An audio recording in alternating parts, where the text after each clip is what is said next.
اعوذ باللہ من الشیطان الرجیم بسم اللہ الرحمن الرحیم پڑھ لو رب یسر ولا تعسر وتمم بالخیر وبک نستعین یا فتاح رب یسر ولا تعسر وتمم بالخیر وبک نستعین یا فتاح رب یسر ولا تعسر وتمم بالخیر وبک نستعین یا فتاح اعوذ باللہ من الشیطان الرجیم بسم اللہ الرحمن الرحیم الحمد للہ رب العالمین الرحمن الرحیم مالک یوم الدین ایاک نعبد و ایاک نستعین اہدنا الصراط المستقیم صراط الذین انعمت علیہم غیر المغضوب علیہم ولا الضالین۔ یہ کتاب جو میرے اور آپ کے ہاتھوں میں ہے، یہ کتاب خود آپ کو بتائے گی کہ میں کیا ہوں اور کہاں سے آیا ہوں، کس نے مجھے بھیجا ہے۔ یہ اپنا تعارف خود کرائے گی انشاءاللہ۔ تنزیل من رب العالمین، آسمان سے نازل شدہ ایک عظیم ذات کی طرف سے کتاب آئی ہوئی ہے۔ یہ مہینہ ڈیڑھ مہینے میں ہمیں اس کو پڑھنا ہے۔ جو جتنا زیادہ متوجہ ہوگا وہ اپنے دامن میں اتنا ہی زیادہ لے گا، جو جتنی کم توجہ دے گا وہ اتنا ہی محروم رہے گا۔ یعنی آپ یہ دیکھیں کہ 1.25 لاکھ انبیاء ہے، ان کے مراتب برابر نہیں ہے۔ تلک الرسل فضلنا بعضهم علی بعض، بعضهم سے محمد رسول اللہ مراد ہے، اور علی بعض سے 1.25 لاکھ انبیاء مراد ہے۔ آپ کو بات سمجھ میں آ گئی؟ بعضهم سے کیا مراد ہے؟ حضرت اقدس صلی اللہ علیہ وسلم مراد ہے، اور علی بعض سے 1.25 لاکھ انبیاء مراد ہے۔ 1.25 لاکھ انبیاء ہے،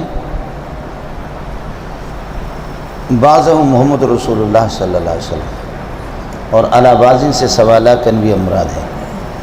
یہ آپ کا مسئلہ ہے، اس کو آپ سمجھیں گے نہیں۔ یہ 1000 بسکٹ ہے، ان میں 999 ٹھیک ہے، اور ایک بسکٹ کے اندر زہر ملا ہوا، یہ 1000 ہے۔ ایک بسکٹ میں زہر، کھاؤ بے مزے سے کھاؤ،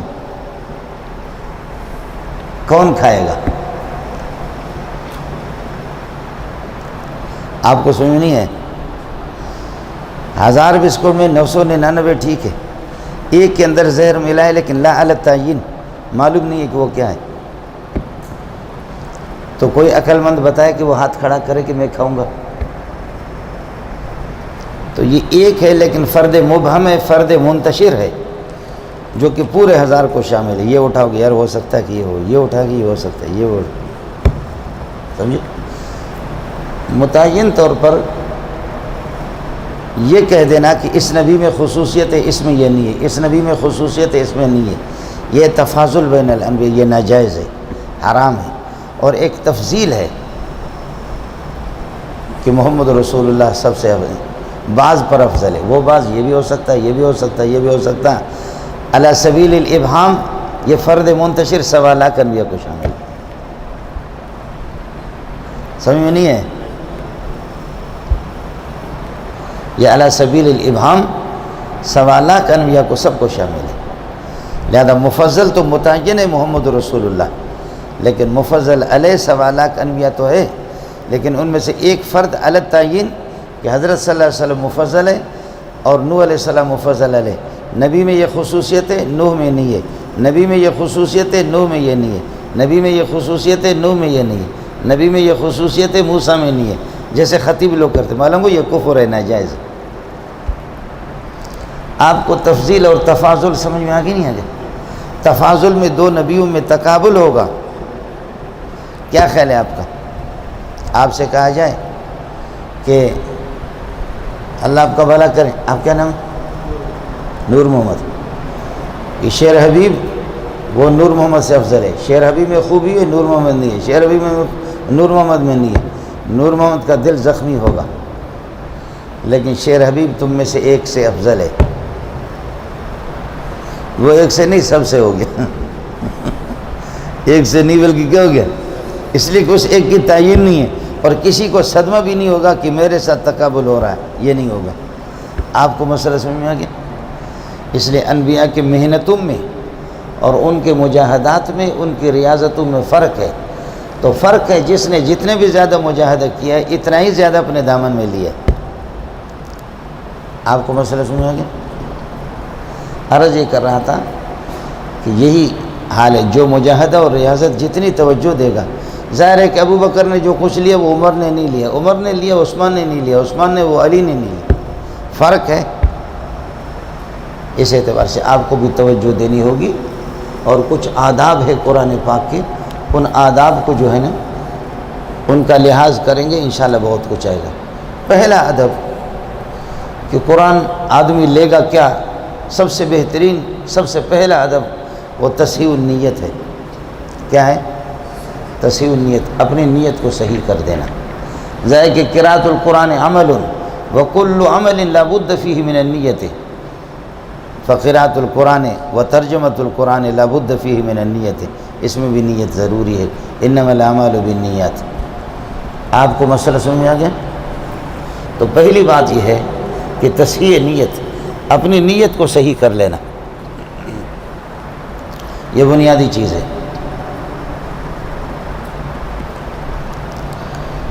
آپ کو مزے کی بات بتاؤں، آپ نے حدیث سنی ہے نا، انما الاعمال بالنیات، سنی ہے؟ یہ الاعمال مبتدا ہے، بالنیت جار مجرور اس کے لیے خبر بنے گا، تعتبروں کے ساتھ متعلق ہوگا۔ اس کا معنی ہوگا انما الاعمال تعتبر بالنیات معتبرۃ بالنیات، اعمال کا اعتبار نیت پہ ہے۔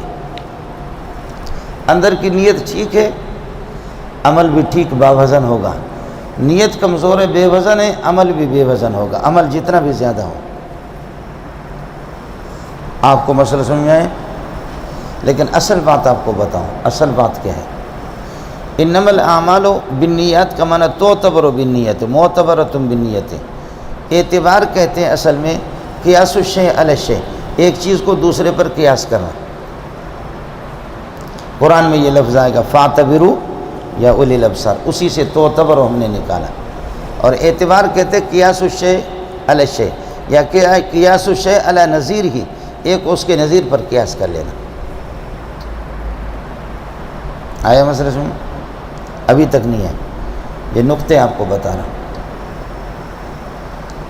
جہاں اللہ نے کسی قوم کو شراب نوشی میں ہلاک کیا، کسی کو جوا میں ہلاک کیا، کسی کو بدکاری لواطت کی زنا کی وجہ سے ہلاک کیا، کسی کو ناپ تول کے اندر کمی کرنے کی وجہ سے ہلاک کر دیا، اور خبائث کی وجہ سے۔ اب ان کو ہلاک کرنے کے بعد آخر میں اللہ کہتا ہے فاعتبروا یا اولی الابصار، کہ اے آنکھوں والوں اور بصیرت والوں عبرت حاصل کرو، مانا قیسوا احوالکم علی احوالہم، اپنے حالات کو ان پر قیاس کرو۔ جو بدکاریاں ان کے اندر ہے، جن بدکاریوں کی بنیاد پر وہ ہلاک ہو گئے، اگر تمہارے اندر یہ ہوں گے تو تم بھی ہلاک ہو جاؤ گے، تم کوئی نئی چیز نہیں ہو۔ اور قیاس یہی ہوتا ہے کہ غیر منصوص کو منصوص کی طرف لوٹا دینا۔ قوم لوط، قوم عاد، قوم سمود، قوم ہود، یہ سب کے سب منصوص علیہم بہلاکہم ہیں، تم اپنے ان پر قیاس کرو۔ اگر تمہارے اندر وہ بدکاریاں آئیں گی تو حکم وہی ہوگا ان کی ہلاکت کا، جو تمہارے بھی وہی حکم ہوگا جو ان کا ہے۔ کس کو سمجھ میں آ گیا؟ مشکل تو نہیں ہے نا؟ اگر یہ سمجھ میں نہ آ جائے تو اور سمجھو۔ یہ آنکھوں سے جو آنسو آتے ہیں اس کو کہتے ہیں عبارہ۔ آنکھوں سے جو کیا آتے ہیں؟ آنسو آتے ہیں، اس کو کیا کہتے ہیں؟ عبارہ۔ یہ دال ہے، اور پتہ چلتا ہے اندر مولوی صاحب جلا ہوا، وہ مدلول ہے۔ کوئی روتا ہے تو خوشی میں نہیں روتا نا،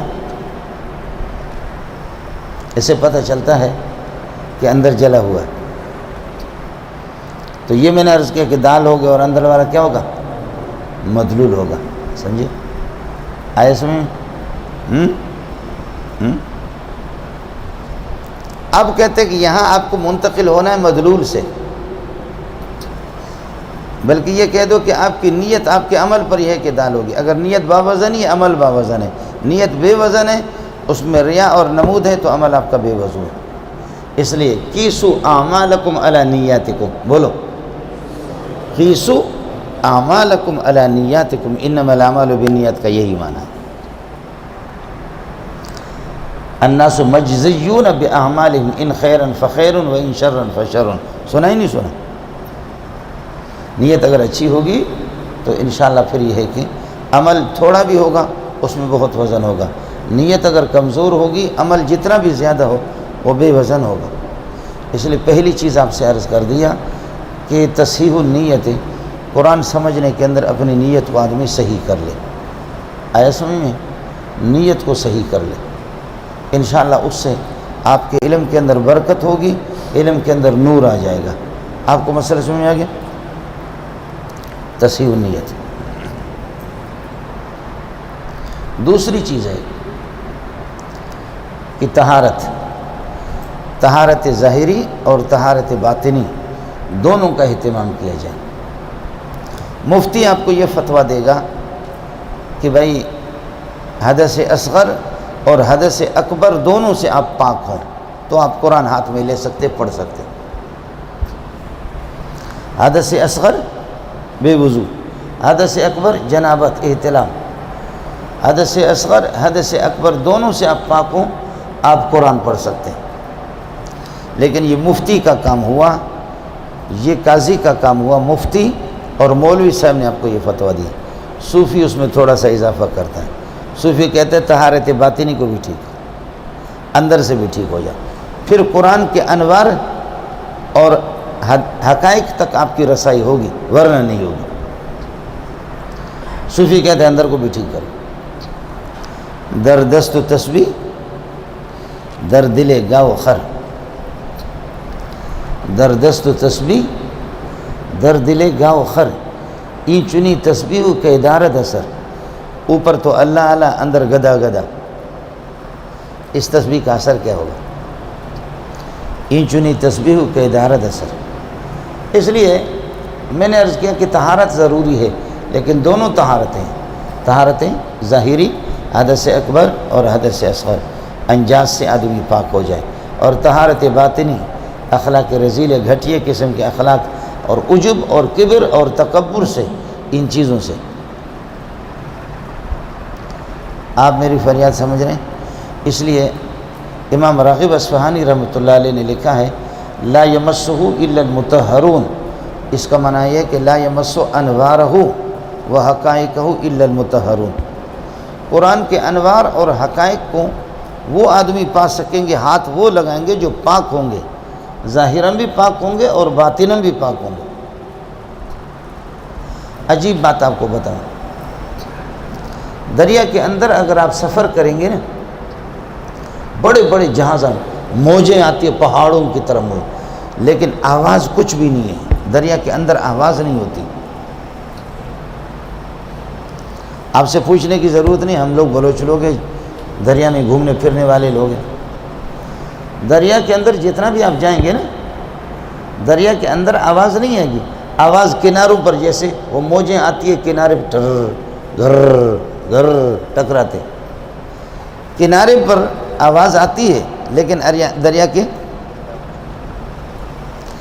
جن لوگوں کے اندر علم ہوتا ہے اور دریا کی طرح ان کا علم ہوتا ہے، وہ ٹر ٹر نہیں کرتے. جو ٹر ٹر کرتے ان میں ہوتا ہی نہیں. وہ کنارے والا ہے، وہ علم کے اندر نہیں گئے، وہ کنارے پر.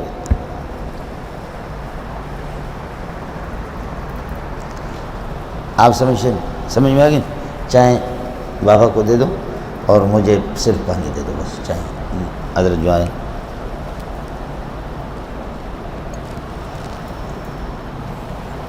آپ کو مسئلہ سمجھ میں آ گیا؟ اور اگر اس کو آپ سمجھنا چاہیں کہ پانی ہمیشہ نیچے کو جائے گا، اوپر نہیں آئے گا. اوپر پانی نہیں آئے گا، پانی نیچے جاتا ہے.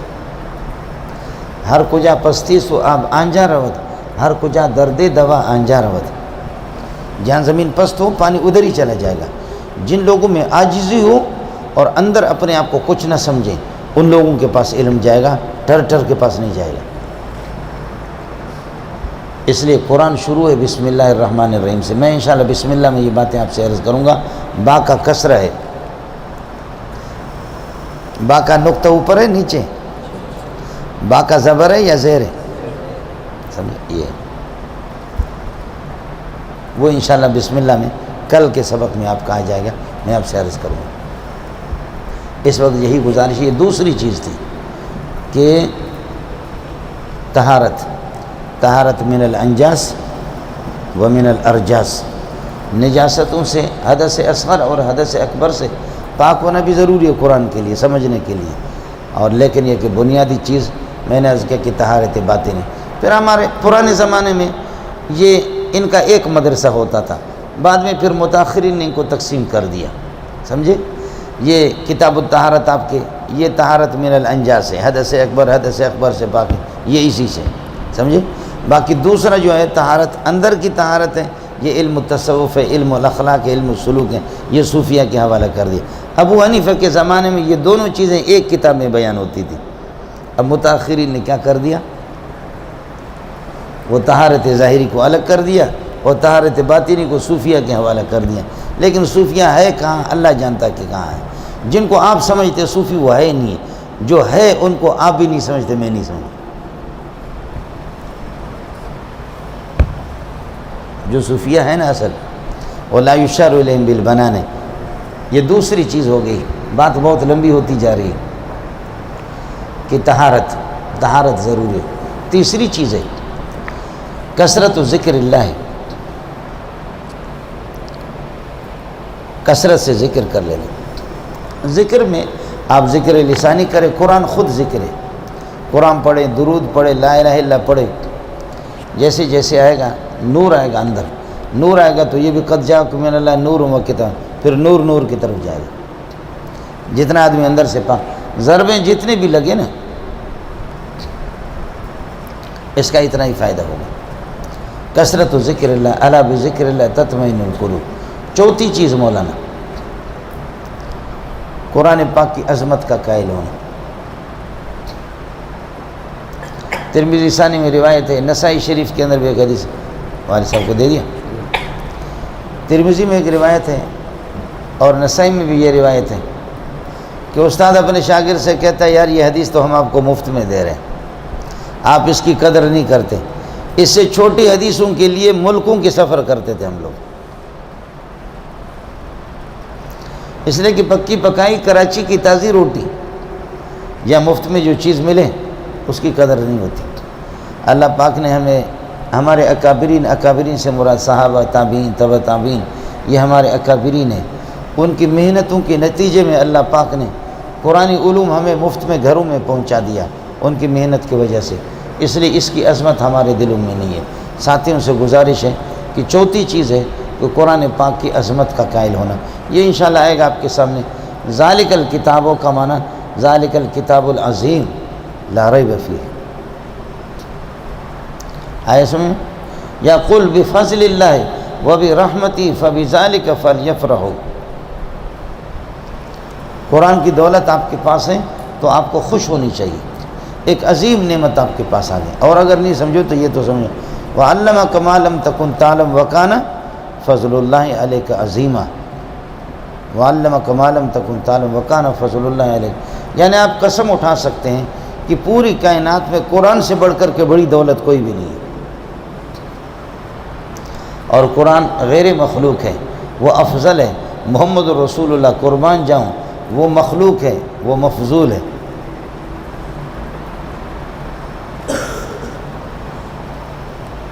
سمجھتے ہیں؟ قرآن غیر مخلوق ہے، کلام اللہ ہے، اللہ کی صفت ہے، وہ افضل ہے۔ محمد رسول اللہ ما جلالت شان ہی، وہ عظیم الشان ہے، لیکن پھر بھی وہ مفضول ہے صلی اللہ علیہ وسلم۔ قرآن کی قسم اٹھانے کی اجازت ہے، لیکن محمد رسول اللہ کی قسم اٹھانے کی اجازت نہیں ہے، اس سے آدمی مشرک بنے گا جتنا بھی زور لگائیں۔ آپ کو مسئلہ سمجھ میں آ گیا؟ یہ 4 باتیں ہوں گی۔ 5واں مسئلہ ہے الاجتناب عن فضول النظر و فضول الکلام۔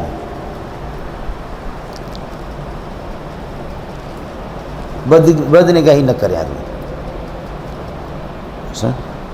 بد نگاہی نہ کرے مولانا، اس کا خیال رہے سب۔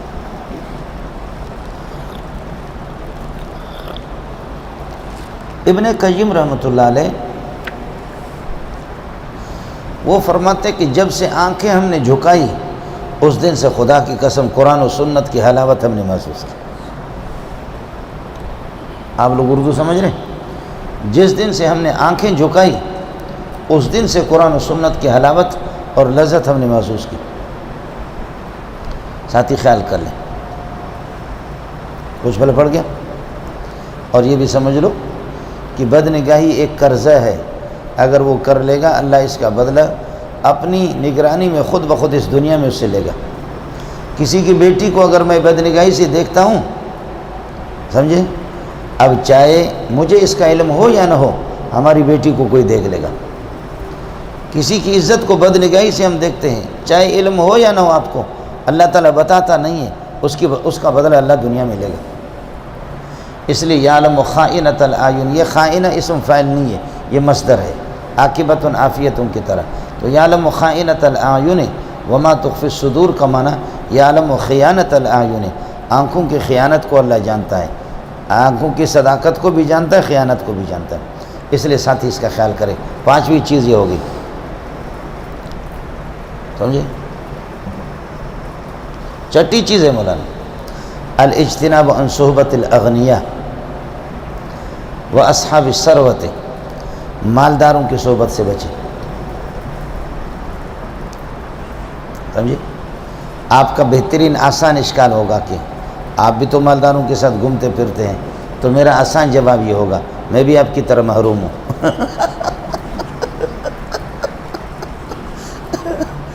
ایسے میں نہیں ہے،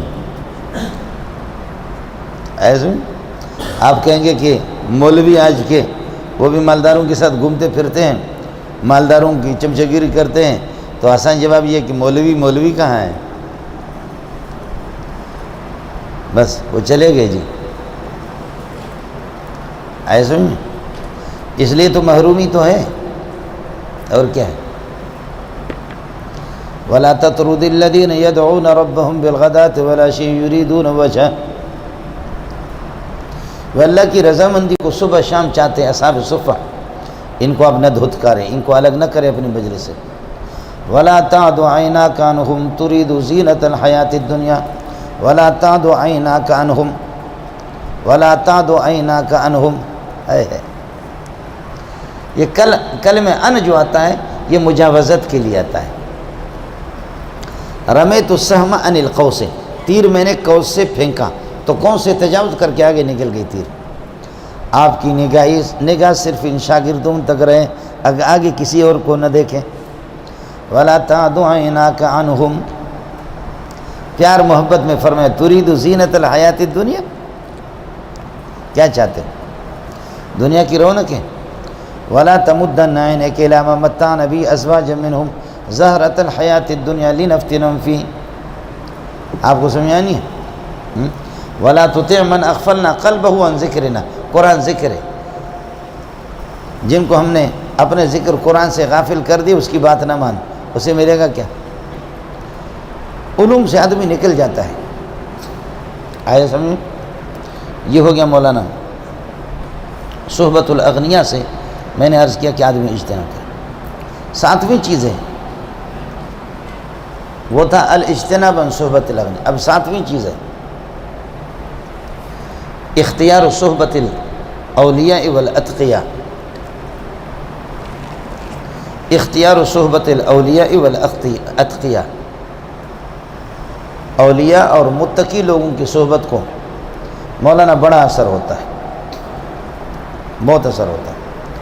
اولیاء ولی ہے، ولا یلی ولایتن کا معنی قریب، یہ زیادہ قریب ہے، یہ بھی قریب ہے لیکن یہ زیادہ قریب ہے، یہ بھی قریب ہے لیکن یہ زیادہ قریب ہے، یہ بھی قریب ہے لیکن یہ زیادہ قریب ہے، یہ بھی قریب ہے لیکن یہ زیادہ قریب ہے۔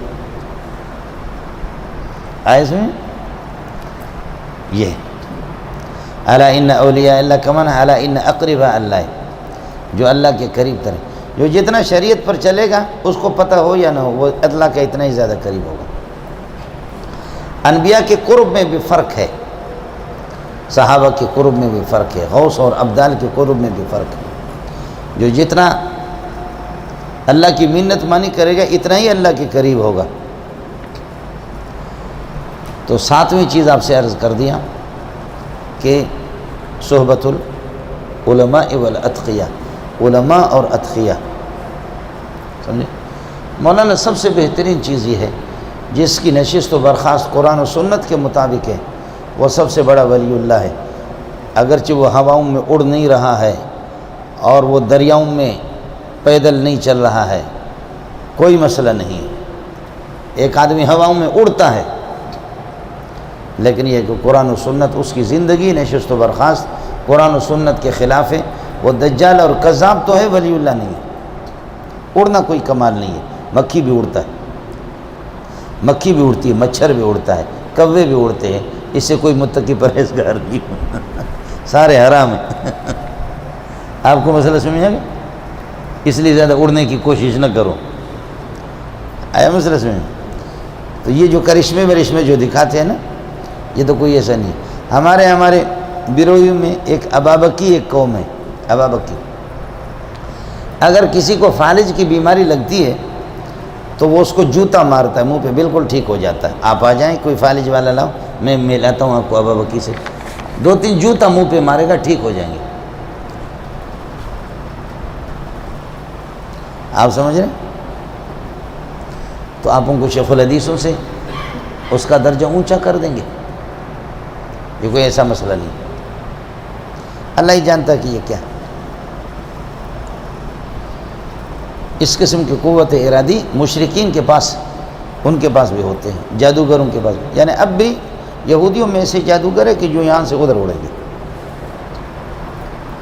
کچھ پلہ پڑ گیا؟ اس کے بعد اب آ جاؤ مولانا، یہ 6-7 چیزیں تھیں جو الآداب التی تتعلق بتلاوت القرآن، تلاوت قرآن، وہ بھی ترجمت القرآن، ترجمت القرآن کے ساتھ ان کا تعلق، ترجمہ نہیں کہنا، ترجمہ کہہ دینا، سمجھ رہے ہو کیا ہے؟ ترجمہ نہیں ہے بلکہ کیا ہے؟ ترجمہ ہے، اس کا ذرا خیال کر لیں۔ کچھ پہلے پڑھ گیا؟ یہ ہوگی۔ اس کے بعد آ جاؤ کہ قرآن کیا ہے؟ القرء والقراءۃ والقرآن خواندن، آپ نے پڑھا ہے ارشاد الصرف کے اندر، قرأ یقرأ قرآن و قراءۃ و قرآنا، باقی قرآن بھی ہے، قرآن انشاءاللہ میں عرض کر دوں گا، یہ لفظ آگے آئے گا۔ بہرحال قرآن کا معنی خواندن، پڑھنا۔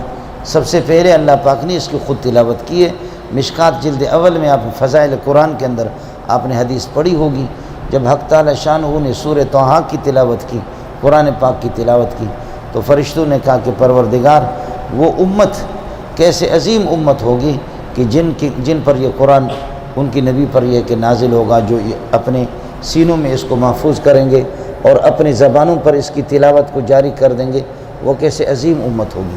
اللہ پاک نے اس کی تلاوت خود فرمائی ہے، اور قیامت کے دن اللہ تعالیٰ خود تلاوت فرمائیں گے انشاءاللہ ثم انشاءاللہ۔ ٹھیک ہے مولانا؟ باقی آپ نے نور الانوار میں تعریف پڑھی ہے، القرآن هو المنزل علی الرسول، القرآن هو الکتاب المنزل علی الرسول المکتوب فی المصاحف المنقول عنہ نقلا متواترا بلا شبہۃ۔ پڑھا نہیں پڑھا ہے؟ خیال کر لینا، کوئی بات رہے گی نہیں، لیکن آپ کا خیال کہیں ادھر ادھر جائے گا، سمجھتے ہیں؟ بات ذرا سمجھ لینا۔ القرآن هو الکتاب المنزل علی الرسول، جو رسول پاک صلی اللہ علیہ وسلم پر 23 سال میں نازل ہوا۔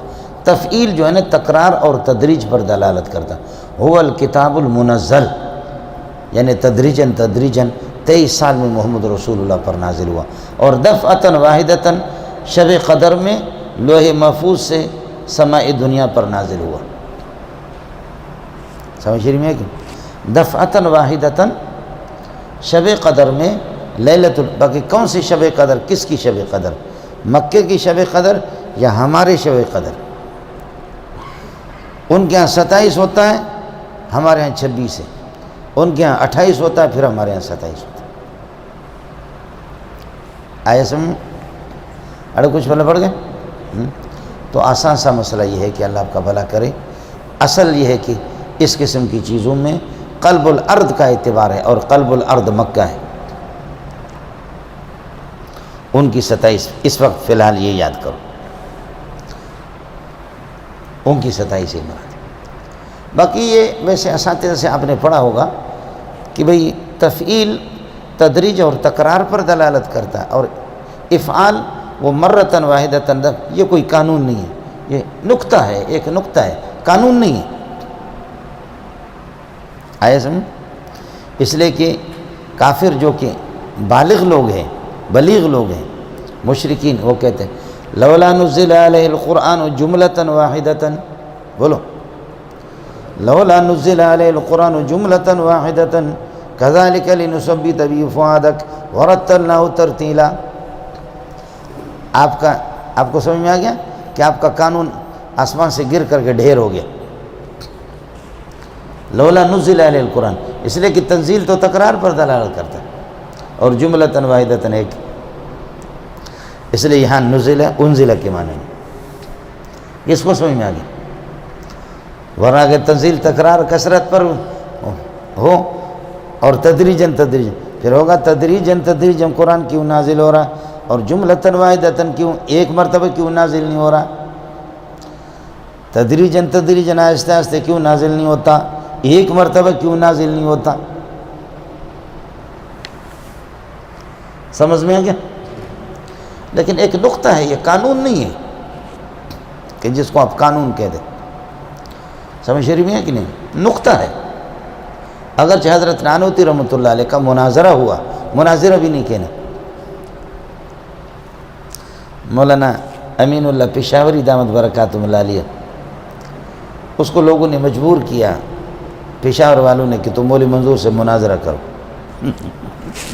میں پشاور گیا تھا، میں نے 2-3 ختم بخاریاں کی، پھر میں وہاں سے نکل گیا، میں ایبٹ آباد جا رہا تھا، تو حضرت نے مجھے فون کیا کہ لوگ مجھے مجبور کر رہے یہ کہ میرا اور آپ کا مناظرہ ہونا چاہیے۔ میں نے کہا مناظرہ تو کسی لڑکی سے کرو، میں تو لڑکا ہوں، سمجھو، میں نے کہا میں تو لڑکا ہوں، یہ مناظرہ نہیں ہے، مناظرہ ہے، تو آپ اس کو پہلے ٹھیک کرو، اور اس کے علاوہ پھر یہ کہ ابھی جلسے میں رات کو جا رہا ہوں، آپ صبح کو ہمارے ہاں آ جاؤں، ادھر آ جاؤں، یا میں پشاور واپس آ جاتا ہوں، پھر بیٹھ کر کے شرائط بھی لکھتے ہیں، پھر آپ سے بات کر لیتے ہیں۔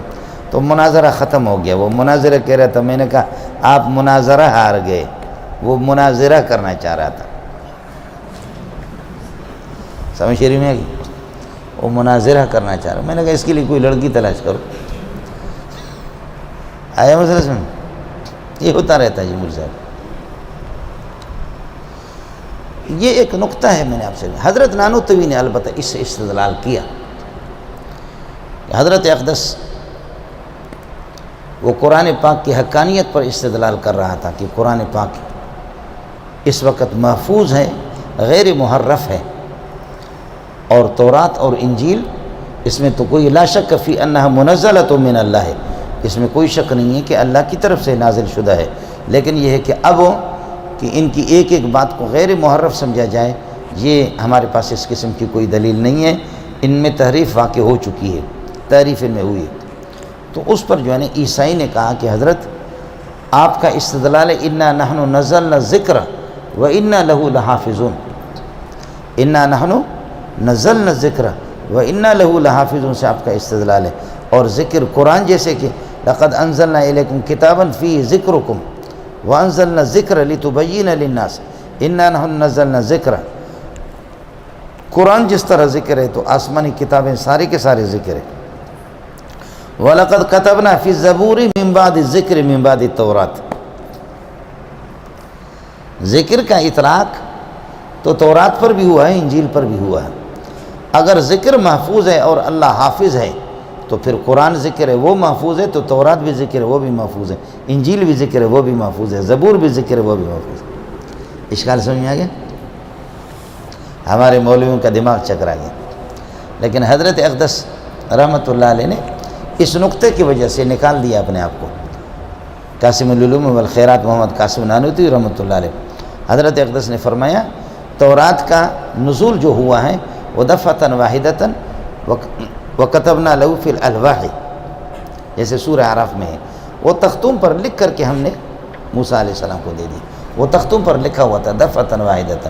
اور یہ جو ہے انا نحن نزلنا ذکر، یا نزلنا آ گیا ہے، یہ 23 سال میں اس کا نزول ہوا، اس لیے ہذا مختص بالقرآن لا بالتورات، تورات اس میں داخل نہیں ہوگا، سمجھے؟ لیکن بہرحال وہ چونکہ تھا عیسائی، وہ کیا تھا؟ عیسائی تھا، سمجھے؟ زیادہ بول نہیں سکا، میرے جیسے ملا ہوتا تو بولتا، سمجھ شریف میں ہے کہ یہ نقطے ہیں، نقطوں کے اندر اور لطائف کے اندر طرد اور کلیت نہیں ہوتی، کہیں لگا کہیں نہیں لگا، نقطہ ہے، قانون کلی ضابطہ نہیں ہے۔ آپ کو مسئلہ سمجھ میں عرض کر رہا تھا کہ قرآن پاک کی تعریف هو الکتاب المنزل علی الرسول، جو رسول پاک صلی اللہ علیہ وسلم پر 23 سال میں جس کا نزول ہوا ہے، المکتوب فی المصاحف، گتوں میں جو لکھا ہوا ہے، لیکن بالرسم القرآنی، رسم قرآنی کے ساتھ بشرطے کہ لکھا ہوا۔ اب آپ کے پاس جو بیاض ہے اس میں لکھا ہوگا سورۃ الفاتحہ مکیۃ، یہ بھی مکتوب بین المصاحف تو ہے، لیکن یہ کہ رسم قرآنی میں نہیں ہے۔ دیکھو قرآن کا رسم الخط الگ ہے اور اس کا بالکل الگ ہے۔ رکوع جو لکھے ہوئے ہوتے ہیں، سورتوں کا تعارف جو ہوتا ہے وہ رسم القرآنی نہیں ہے۔ اللہ کے لیے آپ کو سمجھ آئے، المکتوب فی المصاحف، مصاحف میں لکھا ہو لیکن بالرسم القرآنی، رسم قرآنی کے ساتھ۔ یہ ہماری بدقسمتی ہے، میں آپ کو قرآن پاک سے متنفر کرنا نہیں چاہ رہا، لیکن یہ پاکستانی جیسے یہ ہے، یہ سب بنگالیوں نے، برمیوں نے، بیروہیوں نے، ان لوگوں نے لکھا ہے۔ اس میں بہت سی چیزیں، وہ جو قرآن پاک کا جو رسم ہے، متواتر جو رسم ہے، رسم عثمانی، اس کے خلاف ہے۔ اس پر مستقل کتابیں ہیں، سمجھ شریف میں ہے کہ نہیں؟ مستقل کتابیں ہیں۔ اس لیے اب ایک کوشش سعودی والے کر رہے ہیں، لیکن یہ امت کے اندر ایک انتشار ہوگا۔ غیر مقلدین نے اس کو وہ کیا، لیکن ہم کہتے ہیں کہ بس اب چھوڑو اس کو، اسی طریقے پر چھوڑو، سمجھ؟ جیسے کہ اس میں مصحف عثمانی، رسم عثمانی، وہ ابھی ترکیہ سے میرے لیے ایک نسخہ کسی نے لایا اور وہ رسم عثمانی پہ لکھا، اور سعودیہ میں وہی ہوتے ہیں۔ سعودیہ میں اس کو تو داخل ہونے کے لیے چھوڑیں گے بھی نہیں۔ یہ جو میرے اور آپ کے سامنے یہ بنگالی برمیوں نے لکھا، سمجھے؟ یہ رسم عثمانی نہیں ہے، اس کے ایک ایک صفحہ میں آیا سمجھ۔ لیکن قانون یہ تھا، ضابطہ یہ تھا کہ قرآن کو رسم عثمانی کے ساتھ لکھا جائے گا، اور غیر قرآن کو، جیسے سورتوں کا تعارف ہے، سورۃ الفاتحہ مکیۃ وہی سبع آیات، اس کو رسم قرآنی میں نہیں لکھیں گے تاکہ لیقع الفرق بین القرآن و بین غیرہ، قرآن اور غیر قرآن کا فرق معلوم ہو جائے۔ لیکن بدقسمتی سے جاہلوں کو، کاتبوں کو ہم نے اس پہ پکڑ لیا تو انہوں نے اس طرح کرا۔ اور یہ جو 16 سطر والا جو قرآن پاک ہے، تاج کمپنی کا دیکھا آپ نے 16، یہ ہماری بیروہی نے لکھا ہے، یہ بنگالی برمیوں نے لکھا ہے اور وہ بیروہی نے لکھا۔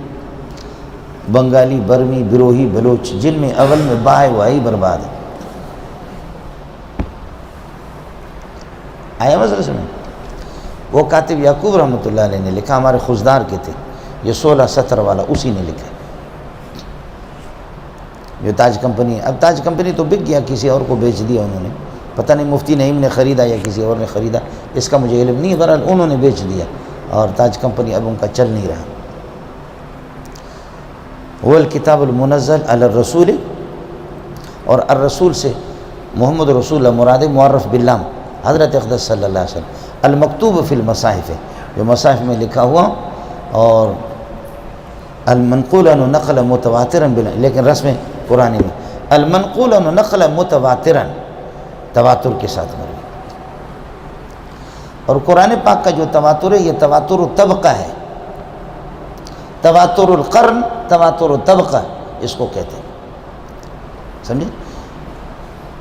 میں اس وقت آپ کو دور حدیث تو نہیں پڑھا رہا، لیکن اتنی سی بات سمجھو، جیسے کہ آپ نے پڑھا ہے التواتر ہوا التتابع، تواتر کہتے ہیں کہ لگاتار ہے، پے در پہ تتابع.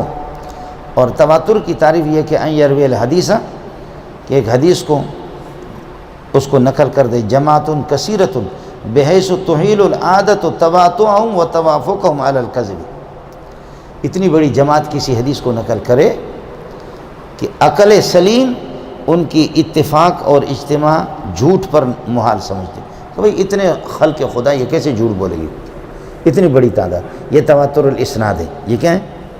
تو قرآن پاک کے جو ہے نا یہ تواتر الاسناد نہیں ہے. اگر پوچھیں کہ سورہ فاتحہ آپ کو کس سے پہنچی، سورہ بقرہ آپ کو کس سے پہنچی، تو اس کی سند جو ہے نا یہاں سے لے کر کے الی رسول اللہ آپ بیان نہیں کر سکتے. حدیث کی سند میں آپ کو ابھی الی رسول اللہ بلکہ الی اللہ سبحانہ و تعالی آسمان تک میں آپ کو ابھی بیان کر سکتا ہوں. قرآن کی جو تواتر ہے وہ تواتر اسناد نہیں ہے. یہ تواتر الاسناد کی تعریف میں نے آپ کو بتایا ان یروی الحدیث جماعت کثیرۃ بحیث تحیل العادت تواتعهم وتوافقهم علی الکذب، جھوٹ پر عقل ان کی اتفاق کو محال سمجھتی. آئے سمجھ؟ دوسری تواتر الطبقہ اور تواتر القرن. تواتر الطبقہ یہ ہے ان یروی الشیء جماعت عن جماعت قرن عن قرن بلا سند معین، کوئی خاص سند نہیں ہوتی، جماعت در جماعت صدی در صدی ایک دوسرے سے نقل کرتے ہیں. کہ تواتر القرآن علی بسط الارض، جیسے سرزمین پر قرآن پاک کی تواتر. یہ تواتر و طبقہ ہے. یہ کیا ہے؟ تواتر و طبقہ ہے. کوئی سند اس کی نہیں ہے. اور آپ ناراض نہ ہونا، مزے کی بات آپ کو بتاؤں لیکن باہر بتانا نہیں. لا الہ الا اللہ محمد رسول اللہ آپ نے سنا ہی نہیں سنا؟ سنا ہے؟ یہ تواتر و طبقہ ہے، یہ کسی بھی حدیث میں نہیں ہے. چلو میں نے مسلمان تو آپ لوگوں کو بنایا نا، سمجھے؟ اس سے پہلے تو میرے خیال میں آپ غیر مسلم ہو کر کے آئے تھے نا. اتنا تو میں نے احسان کر دیا نا آپ لوگوں کو. بتا یہ چیزیں بتانے کی نہیں ہوتی لیکن میں نے بس بتا دیا آپ کو، کم از کم آپ کا ایمان ٹھیک ہو جائے. یہ تبلیغیوں نے جب فضائل اعمال کو چھوڑ کر کے منتخب احادیث جب لکھا تو میں نے کہا کہ جیسے میرے ہاتھ لگی، میں نے کہا اس کو دیکھ لو، اس لیے کہ یہ حضرات اللہ والے لوگ ہیں اور ان کی بڑی محنت ہوتی ہے، کلمے کے ساتھ انہوں نے بڑی محنت کی. شاید اس کا حوالہ کسی کتاب سے دی ہوں، تو میں نے اس پوری کتاب کو چھان بین کی لیکن تبلیغ مجھے بھی نہیں ملا، تبلیغ والوں کو کلمہ کہیں بھی نہیں ملا ہے. تو آج مسئلہ آپ کا حل ہو گیا نہیں ہو گیا؟ ہاں ملنگو، یہ تواتر و طبقہ ہے. سیوطی کی ایک دو کتابوں کے اندر ہے یہ کلمہ، لیکن وہ یہ نہیں حدیثوں میں، لیکن وہ حدیثیں ہے ہی ضعیف.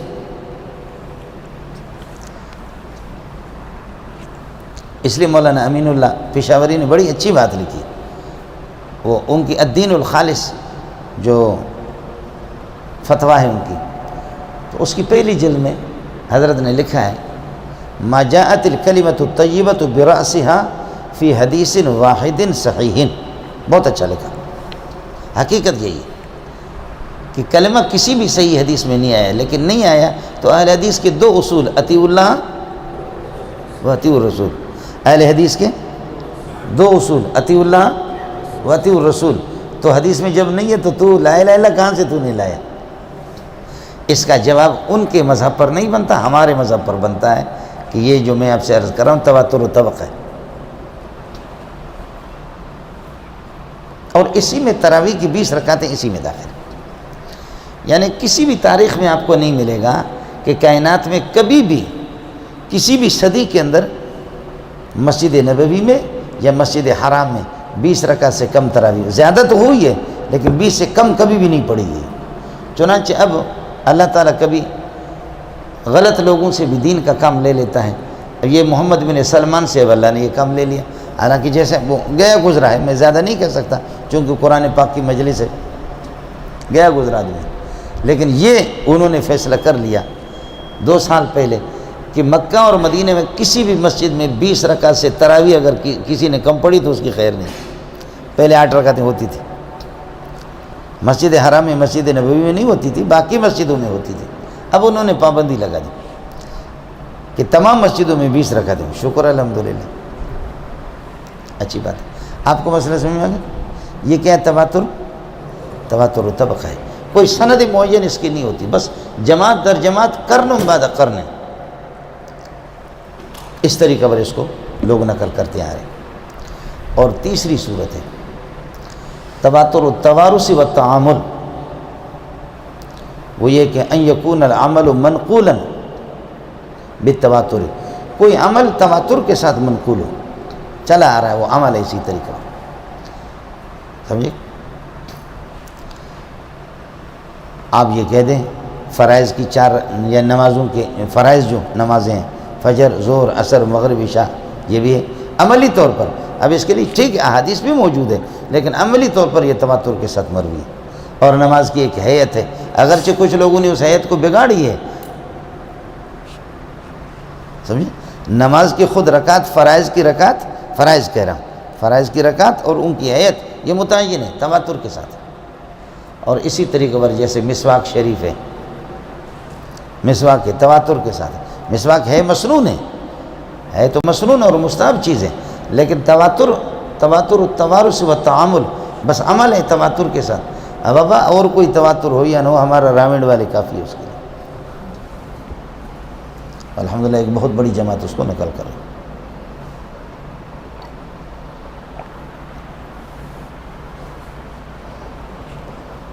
آپ کو مسئلہ سمجھ؟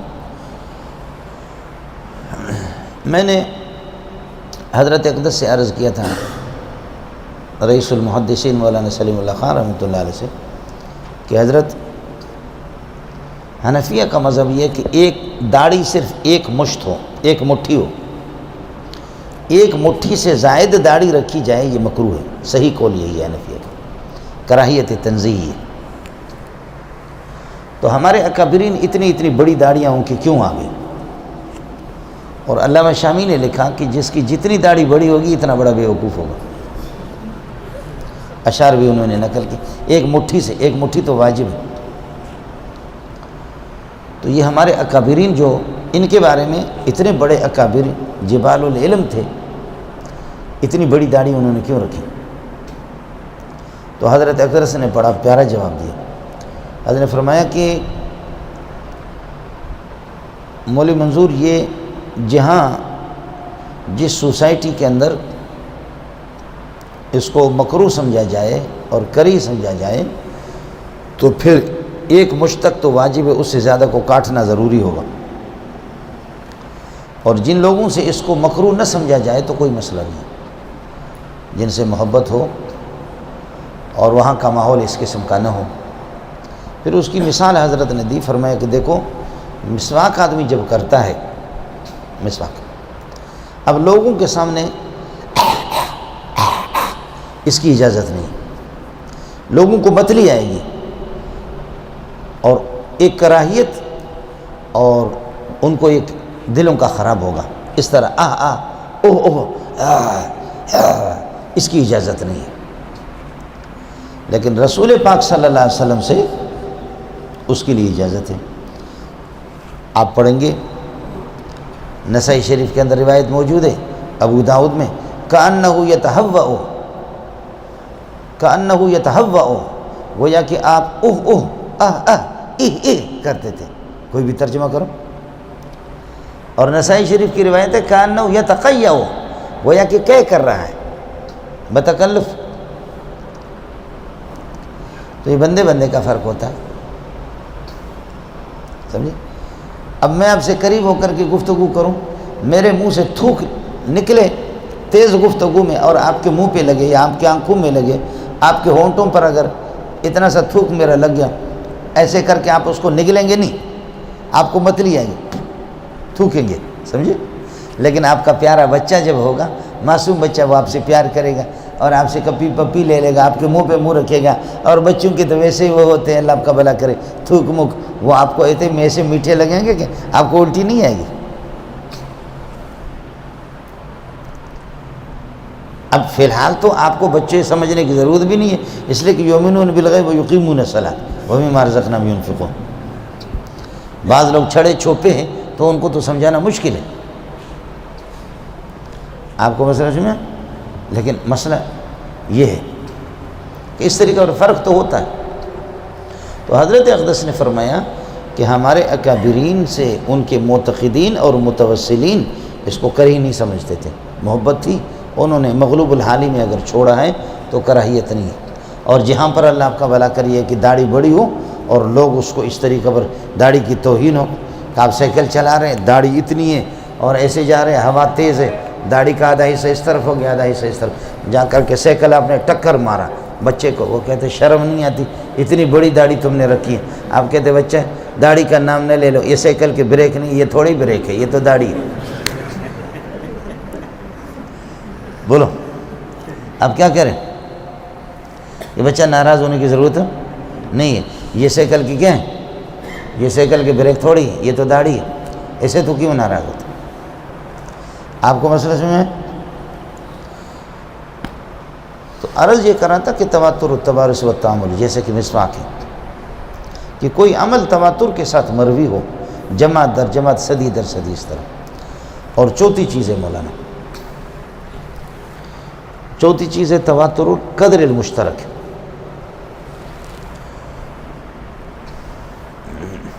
وہ یہ ہے ان تکون اشیاء مرویتاً، ان تکون اشیاء مرویتاً بطریق الاحاد، سمجھے؟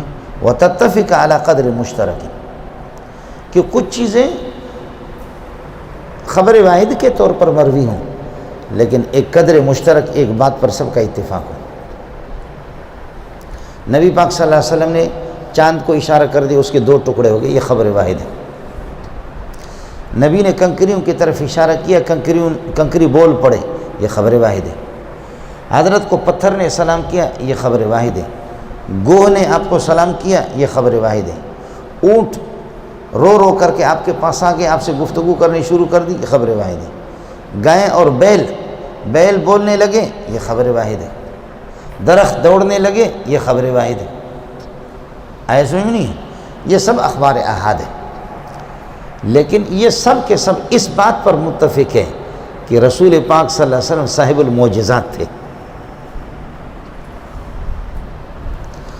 اب کنکریوں کا گفتگو کرنا یہ خبر واحد ہے، درختوں کا دوڑنا خبر واحد ہے، گائے کا بولنا اور بیل کا بولنا یہ خبر واحد ہے، اونٹ کا بولنا، لیکن یہ ساری حدیثیں ہے اخبار احاد ہے، لیکن یہ ایک بات پر تو سب متفق ہے، وہ کیا ہے کہ صاحب المعجزات آپ تھے، سمجھے؟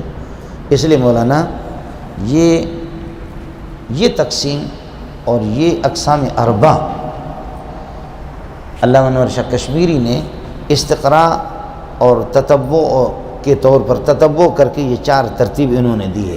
حضرت اقدس علامہ شبیر احمد عثمانی رحمۃ اللہ علیہ فرماتے ہیں کہ علامہ انور شاہ کشمیری سے پہلے محدثین میں یہ ترتیب میں نے نہیں دیکھی تواتر کی، اور اس سے دین سے بہت سے اشکالات اور شبہات بالکل ختم ہو جاتے ہیں۔ اللہ کے لیے آپ کو کچھ پڑا نہیں پڑا یہ۔ چنانچہ شاہ صاحب رحمۃ اللہ علیہ کے بعد اس کو لوگوں نے دل کھول کر کے لے لیا، اس کو بریلوی نے بھی لے لیا، جماعت اسلامی نے بھی لے لی، اور اہل حدیث حضرات نے بھی لے لیا۔ مرآت المفاتیح 10 جلدوں میں مشکات کی شرح ہے، عبید اللہ سلفی کی، عبید الرحمن عبید اللہ سلفی کی مرآت المفاتیح، عین کے ساتھ مرآت المفاتیح۔ تو حضرت فرماتے کہ ھذا وقد قسم بعضهم المتواتر الى 4 اقسام۔ اب چونکہ ہم سے دشمنی اتنی ہے کہ نام تو ہمارا نہیں لے سکتا کہ کسی دیوبندی نے یہ محنت کی ہے، تو کہتے وقد قسم بعضهم المتواتر الى 4 اقسام، متواتر کو بعض لوگوں نے، تو وہ بعض وہ سعودیہ کے ڈالروں پر، وہ ریالوں پر پلنے والا نہیں ہے، وہ دیوبند کا ہے جی۔ اس بعض کو تو کیوں ظاہر نہیں کر رہا؟ بعض لوگ تو ایسے ہوتے ہیں کہ بڑے بڑے سانپوں کو اپنے نیچے ایسے مسل کر کے مار دیتے ہیں، سمجھ میں نہیں ہے؟ سانپ کو کیا کرتے ہیں؟ مقد کے نیچے ایسے کر کے ایسے کر کے مار دیتے ہیں، چھپا کر کے۔ یہ انہی میں سے وقد قسم بعضهم المتواتر الى 4 اقسام۔ حالانکہ علمی دیانت کا تقاضا یہ ہے، علمی دیانت کا تقاضا یہ ہے کہ من برکت العلم ان یضاف القول الی قائلہ، علم کی برکت یہ ہے کہ جس کی بات ہے اس کو اس کی طرف نسبت کی جائے. من برکت العلم ان یضاف القول الی قائلہ، قرطبی نے پہلی جلد میں لکھا ہے انہوں نے، جس کی بات ہو اس کی طرف اس کی نسبت کر دو، اور تو اس طریقے پر چھپاتا ہے. مولانا متوجہ ہو جاؤ، متواتر کے ان اقسام اربع میں سے کسی کا بھی کوئی انکار کرے گا، چاہے اس کی داڑھی ناف تک پہنچی ہو، وہ پکا کافر ہوگا، کفر ہے. اس لیے قرآن پاک تواتر کے ساتھ مروی ہے، تواتر کے ساتھ مروی ہے، آئے سمجھ؟ اور تواتر کا انکار کفر ہے، تواتر کا انکار کفر. لیکن آگے انشاءاللہ ہم چوتھے پارے میں پہنچ کر کے تھوڑی سی اس سے تخصیص کرنی پڑے گی ہمیں. شافعیہ نے تخصیص بھی کی ہے، اور علامہ انور شاہ کشمیری نے فرمایا کہ شافعیہ کی یہ تخصیص مجھے پسند ہے اور یہ اچھی بات ہے. آئے سمجھ؟ متواتر کا انکار علی الاطلاق کفر ہے، لیکن بعض صورتوں میں بعض لوگوں کو اس میں کچھ تخصیص بھی ہو گئی ہے. پھر اس میں اب ایک مسئلہ اور سمجھو، بعض متواترات بدہیہ ہے التی یعرف الخاصۃ والعامۃ، اور بعض متواترات غیر بدہی ہے متواتر لیکن غیر بدہی، جیسے کہ قراءت کا علم ہے، قراءت کا علم. اب آپ پڑھیں اہدنا الصراط المستقیم، ٹھیک. اب آپ پڑھیں اہدنا الصراط المستقیم، پٹائی کرے گا کوئی؟ نہیں کرے گا. اہدنا الصراط المستقیم، اہدنا الصراط المستقیم، اہدنا الصراط المستقیم. کچھ پہلے پڑھ گئے؟ پٹھانوں کے سامنے پڑھ لیں پھر دیکھ لینا. اس لیے اب عام متواتر جو ہے وہ مشہور ہے صراط المستقیم. اہدنا الصراط المستقیم، اہدنا الصراط المستقیم، اہدنا الصراط المستقیم، صراط الذین انعمت علیہم غیر المغضوب علیہم ولا الضالین.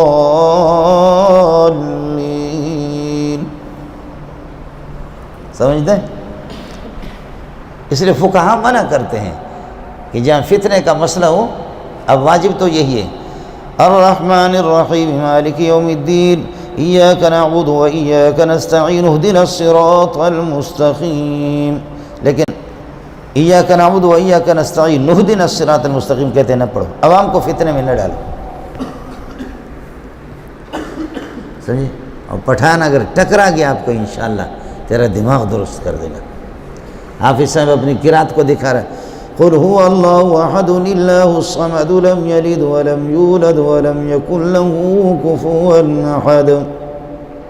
سمجھے؟ تو جب نماز ختم کر دی تو پکڑ لیا ایک پٹھان نے، اس نے کہا حافظ صاحب دا قرآن راوڑا ما توائدہ نون چیری،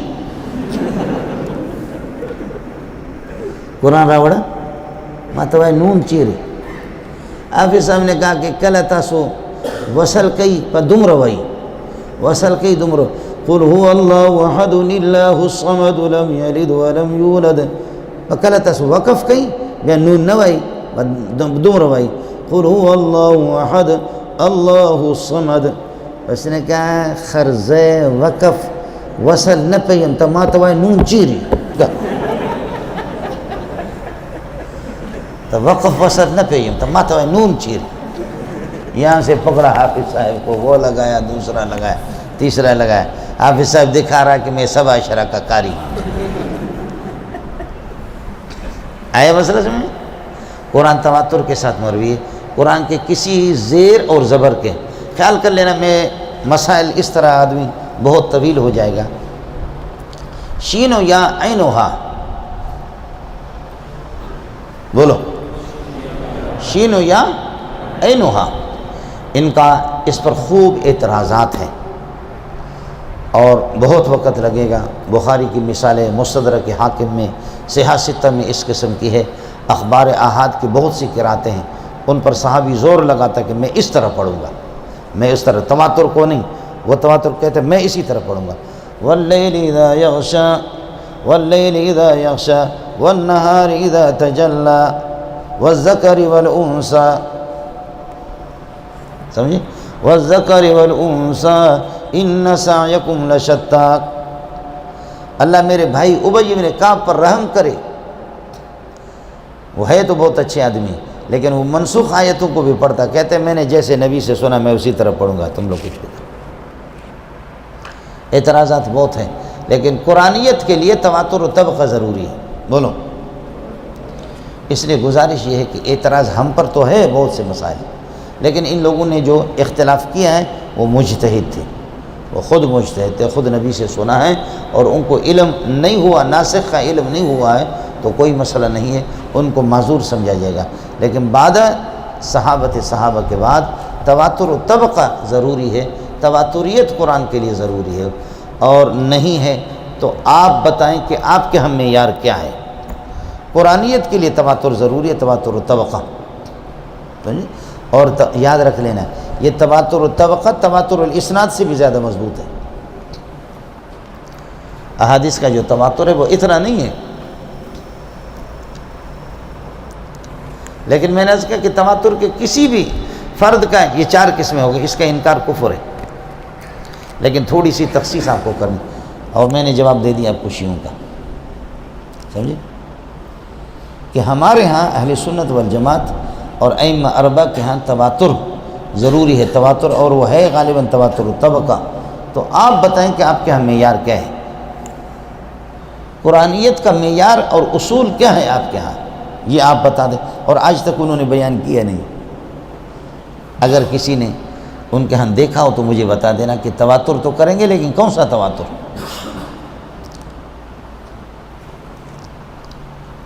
دورے میں آپ پہنچیں گے انشاءاللہ، ان تواترات میں ہم اضافہ بھی کرتے، کبھی 6-7 تک ہم پہنچا دیتے ہیں، لیکن ان کی ضرورت نہیں۔ جیسے علامہ موسیٰ روحانی البازی رحمۃ اللہ علیہ نے، انہوں نے بہت سے ماشاءاللہ تحقیقات اچھی، شاہ صاحب رحمۃ اللہ علیہ نے یہ 4 قسمیں انہوں نے بیان فرمائی۔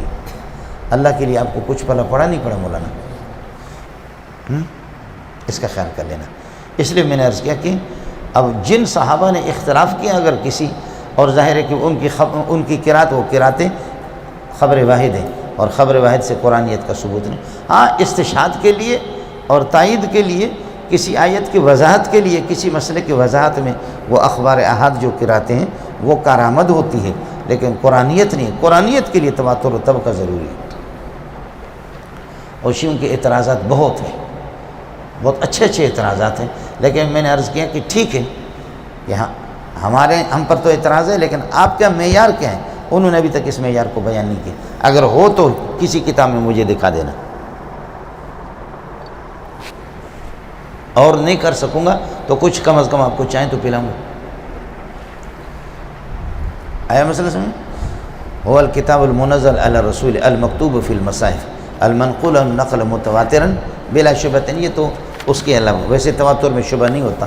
البتہ بعض لوگ کہتے ہیں کہ چوتھی صورت، یہ چوتھے جو تواتر ہے اس میں اللہ کا بھلا کری ہے کہ بعض لوگوں نے شبہ کے قول کیے ہیں، لیکن بہرحال علی الاطلاق یہ کہ اس کا منکر کار۔ البتہ میں نے عرض کیا کہ تواتر کی 2 قسمیں پھر ہیں، ایک تواتر جو تواترات مشہورہ اور ضروریہ بدیہہ، اور ایک تواتر غیر مشہور ہے کہ ہر ایک آدمی کی رسائی اس تک نہیں ہے، سمجھے؟ اس کا انکار اگر کسی نے کیا اپنی لا علمی میں اس کو کافر قرار نہیں دیں گے، سمجھ شریف میں ہے کہ نہیں؟ وہ میں آپ کو بتاتا ہوں۔ وَلِأَبَوَيْهِ لِكُلِّ وَاحِدٍ مِّنْهُمَا السُّدُسُ وَلِأَبَوَيْهِ لِكُلِّ وَاحِدٍ مِّنْهُمَا السُّدُسُ۔ اب یہ میراث کا مسئلہ ہے، اگر اس کا کوئی انکار کر لیتا ہے اور میراث کو جانتا نہیں ہے، اس کی تکفیر نہیں کی جائے گی، اور چھوڑو اس کو۔ أَأَنذَرْتَهُمْ أَمْ لَمْ تُنذِرْهُمْ لَا يُؤْمِنُونَ، یہ ہو گیا۔ دوسرا أَأَنذَرْتَهُمْ أَمْ لَمْ تُنذِرْهُمْ لَا يُؤْمِنُونَ۔ آئے مسئلہ سے کیا عرض کر رہا ہوں؟ انذرتهم ام لم تنذرهم لا يؤمنون۔ علامہ زمخشری رحمۃ اللہ علیہ نے حضرت نے فرمایا کہ شاذ سنیے شاذ ہے، حالانکہ قرات متواتر ہے، اس نے شاذ کہا۔ آیا مسئلہ سمجھ؟ اور صرف کا قانون یہ ہے کہ دو حمزہ ہو، حمزہ ثانی ساکن ہو، حمزہ اول اگر مفتوح ہے تو دوسرے کو الف سے بدل دیں گے، اَمَنَ سے آمنہ، اور ایمان سے ایمان، اور اؤمن سے اومن۔ یہاں تو دونوں حمزہ متحرک مفتوح ہے تو دوسرے کو الف سے کیسے بدلیں گے؟ اس لیے وہ کہتے ہیں کہ یہ کیا ہے؟ شاذ ہے۔ تو لوگوں نے جرأت تو نہیں کی اتنا بڑا آدمی ہے، لیکن اتنا کہا والمعتزلی قد اساء الادب، بڑا بے ادب ہے یہ، معتزلی بے ادب ہے۔ سمجھے؟ یہ جو آپ کے کنز الدقائق والا نصفی ہے، نصفی نے یہ کہا کہ واتقوا اللہ الذی تساءلون بہ والارحام، ایک قرات یہ حضرت حمزہ کی قرات ہے، اس نے کہا یہ شاذ ہے، اس میں ظاہر کا ضمیر پر عطف ہو رہا ہے اور یہ نحو کے قاعدہ کے خلاف ہے، اور اس میں ظاہر کا ضمیر مجرور پر جب عطف ہوتا ہے تو اعادۃ الجار علی المعطوف ضروری ہے، اس کو ہونا چاہیے واتقوا اللہ الذی تساءلون بہ وبالارحام، والارحام عطف کرنا ٹھیک نہیں، یہ شاذ ہے۔ علامہ آلوسی رحمۃ اللہ علیہ فرماتا ہے یخشى علیہ الکفر، یہ بڑا امام تو ہے لیکن اس پر کفر کا اندیشہ ہے۔ اس قسم کے قرات متواترہ کا انکار کرنا، لیکن علامہ انور شاہ کشمیری ان کو کفر سے بچا سکتا ہے، عام آدمی نہیں بچا سکتا۔ شاہ صاحب فرماتے ہیں کہ چونکہ قرات ان کا فن ہی نہیں تھا، جیسے کہ پٹھان بلوچ کتنا بھی بڑا عالم ہو لیکن وہ قرات کو کیا جانتا ہے؟ پٹھان اور بلوچ ازل سے قرآن کے دشمن پیدا ہو گئے، جتنا بھی بڑا مولوی ہوگا، یہ آپ دیکھیں کہ کتنے شیخ القرآن تفسیر میں پڑھاتے ہیں، وہ کچھ کرتے ہیں، سمجھے؟ میں نے خود تجوید نہیں پڑھی، تھوڑی موڑی اس طرح ادھر ادھر کر کے، لیکن میں ان کو جب سنتا ہوں تو میں کہتا ہوں ان کے سامنے تو میں قاری عبدالباسط ہوں، وہ تو مجھ سے بھی ظالم گئے گزرے، جس طرح بگاڑ کر کے قرآن پڑھتے ہیں۔ تو حضرت اقدس علامہ انور شاہ کشمیری رحمۃ اللہ علیہ کی اس استثناء اور تخصیص کی وجہ سے یہ مفسرین بچ جائیں گے، کفر سے ورنہ نہیں بچ سکتے۔ بہت سی مثالیں آئیں گی انشاءاللہ، میری اور آپ کی گاڑی چلے گی، جب قواعد کی بات ہوگی کل سے شروع ہوگی تو پھر آپ بھی ذرا غور کرنا پڑے گا آپ کو، سمجھ رہی میں ہے کہ نہیں؟ پھر آپ دیکھیں گے کہ بہت سے مسائل آ جائیں گے۔ یہ مولانا قرآن کی تعریف ہوگی، هو الکتاب القرآن هو الکتاب المنزل الرسول المکتوب فی المصاحف المنقول عنہ نقلا متواترا بلا شبہۃ۔ مولانا قرآن کا موضوع ہے الانسان من حیث انہ مکلف، یہ قرآن کی تعریف ہوگی۔ موضوع القرآن الانسان من حیث انہ مکلف، چونکہ انسان کے آپ نے پڑھا موضوع کل علم ما یبحث فیہ عن عوارض ذاتیہ، ہر علم کا موضوع وہ شے ہوا کرتا ہے جس کے عوارض ذاتیہ سے بحث ہو۔ کلمہ کلام کے عوارض ذاتیہ سے نحو میں بحث ہوتی ہے تو کلمہ کلام نحو کی موضوع ہے۔ انسان کے عوارض سے بحث قرآن پاک میں اس اعتبار سے انسان مکلف، یہ قرآن پاک کا موضوع ہے۔ سامع شریف میں ہے کہ نہیں؟ تھوڑا سا بسم اللہ کیا، ابھی آپ لوگ چلے جائیں، آگے لمبی بحث ہے، اس لیے آدھا تیتر آدھا بٹیر جو ہے نا صبح سے میں اسٹارٹ ہو جاؤں گا، ابھی اسٹارٹ نہیں ہوا ہوں، سمجھ شریف میں ہے کہ نہیں؟ اس وجہ سے آپ لوگ ابھی چلے جائیں، اور صبح کو آپ 8 بجے سے بھی 5-10 منٹ پہلے آ جائیں، سمجھے؟ پھر صبح سے دیکھیں گے کہ صبح کو کیا ہوگا، وہی ہوگا جو منظور خدا ہوگا۔